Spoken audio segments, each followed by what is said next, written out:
Il-kap tal-Partit Nazzjonalista Adrian Delia kien kompliċi f'tattika maħsuba biex twaqqaf investigazzjoni dwar ksur sfaċċat tal-liġi tal-finanzjament tal-Partiti.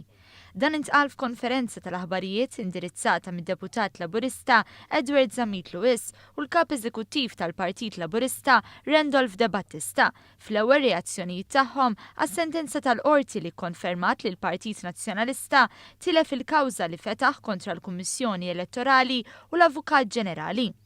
Dan wara li bdew proċeduri kontrih dwar allegat ksur tal-liġi tal-finanzjament tal-partiti brabta ma' donazzjonijiet kbar illi saru mill-grupp DB. Dr. Delia qal li l-kap nazzjonalista se tartira l-kawża li beda Simon Busuttil iżda għażel li jżomma. Għaldaqstant qal li s-sentenza hija ċertifikat ta' kemm Simon Busuttil huwa fals u mill-banda l-oħra ċertifikat tax-xogħol li jagħmel il-Partit Laburista fil-Gvern. Jaf li seta' jwaqqafha din il-kawża, jaf li seta' jirtira.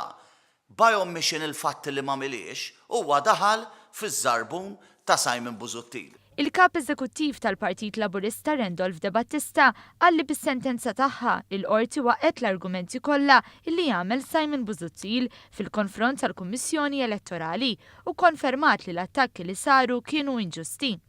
Fakkar kif il-Partit Nazzjonalista fil-Gvern ma rridx idaħħal il-liġi tal-finanzjament tal-partiti u issa daħlet il-liġi spiċċa jattakka u jattakka wkoll il-Kummissjoni Elettorali.